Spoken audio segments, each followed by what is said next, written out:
Assalamualaikum warahmatullahi wabarakatuh. Selamat pagi anak-anak, bagaimana kabar kalian hari ini? Semoga selalu sehat dan selalu dalam lindungan Allah Subhanahu wa Ta'ala. Anak-anak, kita bertemu lagi pada mata pelajaran Bahasa Indonesia di kelas 8. Untuk materi kali ini kita akan berbicara tentang puisi, mengenal bagaimana indahnya berpuisi. KD-nya 3.7 mengidentifikasi unsur-unsur pembangun teks puisi yang diperdengarkan atau yang dibaca, dan KD 3.8 menelaah unsur-unsur pembangun teks puisi bertema perjuangan, lingkungan hidup, kondisi sosial, dan lain-lain yang diperdengarkan atau yang dibaca. Untuk tujuan pembelajaran kali ini diharapkan siswa dapat mengetahui unsur-unsur pembentuk teks puisi, dan siswa diharapkan dapat mengetahui struktur fisik dan struktur batin yang ada di dalam puisi. Anak-anak tentu pasti sudah tahu mengenai puisi. Kita ulang lagi bahwa puisi ini merupakan teks atau karangan yang mengungkapkan pikiran dan perasaan dengan mengutamakan keindahan kata-kata. Puisi mengungkapkan berbagai hal, yaitu kerinduan, kegelisahan, atau pengagungan kepada Sang Khalik dengan bahasa yang indah. Unsur-unsur dalam puisi terdiri dari dua, yaitu unsur fisik puisi dan unsur batin puisi. Berikut penjelasannya. Struktur fisik dalam puisi terdiri dari perwajahan puisi atau kita menyebutnya tipografi.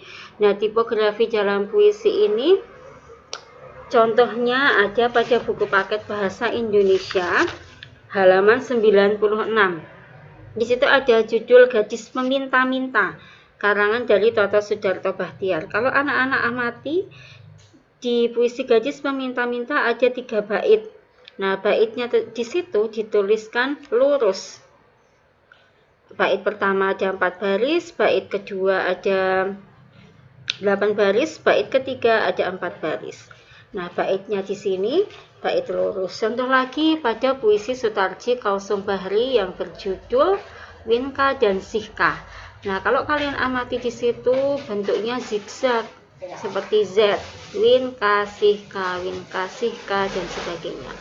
Kemudian ada lagi puisi dari Sutarji yang bentuknya seperti prosa.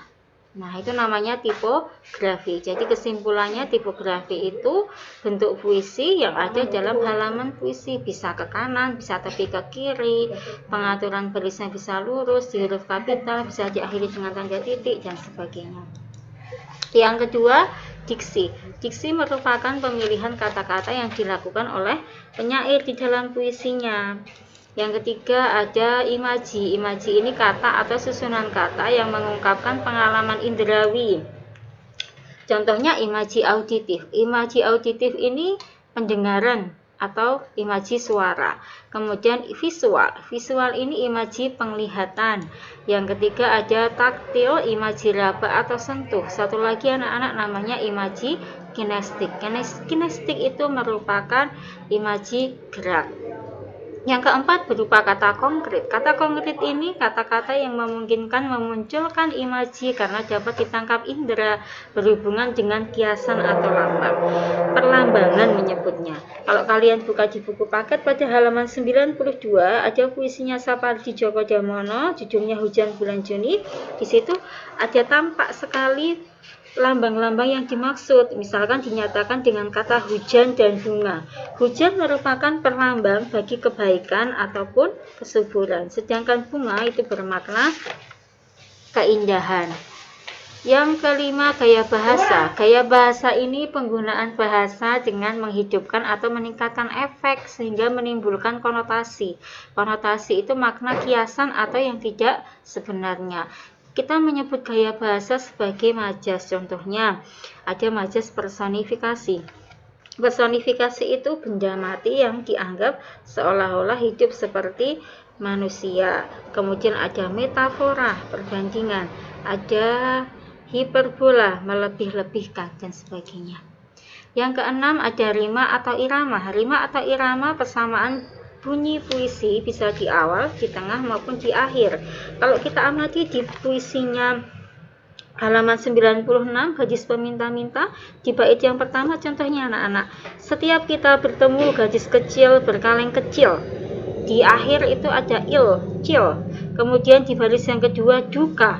Baris ketiga jambu. Baris keempat jiwa.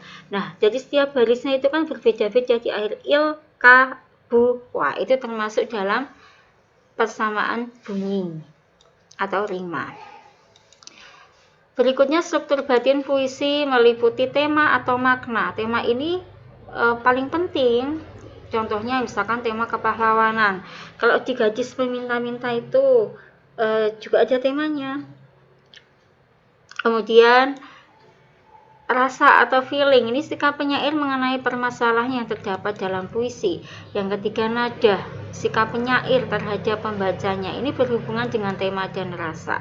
Yang keempat amanat. Amanat ini pesan yang disampaikan penyair kepada pembaca. Nah, berikutnya anak-anak nanti kalian akan dibacakan puisi oleh teman kalian, tetapi sebelumnya ini puisinya karangan dari Sapardi Djoko Damono. Sapardi Djoko Damono ini merupakan sastrawan yang lahir di Surakarta pada tanggal 20 Maret 1940 dan beliau sudah meninggal pada tanggal 19 Juli 2020. Sapardi Djoko Damono ini merupakan seorang pujangga yang terkemuka di Indonesia. Jadi beliau itu dikenal melalui berbagai puisinya. Dalam puisinya banyak sekali mengenai hal-hal sederhana, namun di dalam puisinya itu penuh makna kehidupan, sehingga beberapa di antaranya sangat populer baik di Indonesia maupun di luar negeri. Salah satu puisinya akan dibacakan teman kalian, judulnya adalah Hujan Bulan Juni. Hujan Bulan Juni oleh Sapardi Djoko Damono. Tak ada yang lebih tabah dari hujan bulan Juni. Dirahasiakannya rintik-rindunya kepada pohon berbunga itu. Tak ada yang lebih bijak dari hujan bulan Juni. Dihapusnya jejak-jejak kakinya yang ragu-ragu di jalan itu.